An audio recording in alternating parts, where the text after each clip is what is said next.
algunes històries dels països catalans, episodis, fets, curiositats i personatges de la nostra història amb Jaume Pros.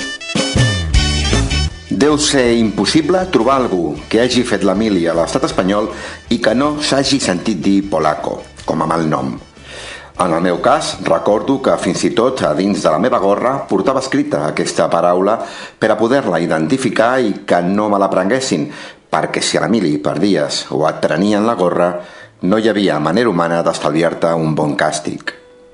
El cert és que, si més no, a la meva època, no ens preníem gens malament que ens diguessin polacos. Ben al contrari, ens ho preníem amb un cert orgull, perquè a la fi no deixava de ser un adjectiu diferenciador que ens distingia i cohesionava com a catalans. L'experta en neuromàrqueting, Neus Díez, assegura que quan un col·lectiu és batejat amb un nom que pretén menysprear-lo, és força freqüent que aquest mateix grup canviï el sentit de l'epítet fins a positivitzar-lo i fer-se el seu. Potser és això el que ens va passar a molts en aquells inicis dels 80. Entrant en matèria, hi ha un munt de teories que pretenen explicar l'origen i la raó per la qual els espanyols diuen polacos als catalans. La raó lingüística podria ser força plausible i la singularitat cultural sempre hi és present. Diuen que els militars espanyols, quan sentien parlar els catalans entre ells, els anomenaven polacos perquè no entenien el que deien en aquella llengua tan estranya. Aquesta explicació té un punt feble. Al quarter de Valladolid, on jo vaig fer la mili l'any 1983, no vaig sentir mai ningú dir ni una sola paraula en català. D'haver-ho fet, no tinc cap dubte que el destí de tan temerari recluta hauria sigut el calabós. Em sembla, per tant, estrany que l'única raó sigui lingüística.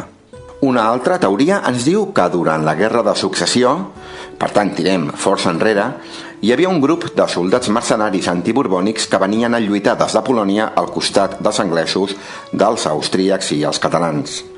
Així doncs, polaco venia a ser el contrari de botifler i, per extensió, les tropes castellanes van acabar dient polacos a tots els catalans. I encara hi ha una tercera teoria que ens parla d'una companyia de brigadistes internacionals provinents de Polònia que va venir a lluitar contra el dictador Franco. Els espanyols, en sentir-los parlar, van creure que eren catalans i de la confusió entre no saber qui era polonès i qui era català, al final van optar per anomenar polacos a tots aquells soldats. Roger Costa, però, explica a la revista Sapiens que, si més no, per a ell, la teoria més coherent és la que recull el llibre Els perquès de Catalunya. En aquest cas, s'hi relacionen dos esdeveniments històrics, la invasió de Polònia per les tropes de Hitler i l'entrada a Barcelona de l'exèrcit de Franco. Tots dos fets es van produir el mateix any, el 1939.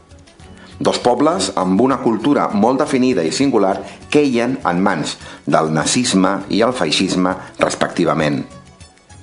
I a tot això, segur que la llengua també hi tenia alguna cosa a veure, malgrat que, com ja he dit, era més fàcil sentir parlar suahili en un quarter espanyol que no pas la molesta i simple i respectuosa llengua catalana. Que, a veure, si us soc sincer, tampoc no crec que avui la cosa hagi canviat pas gaire. El cert, però, és que sembla força clar que no fou fins a la dècada dels anys 70 del segle passat que es va estendre de manera general el mot polaco com a insult als catalans.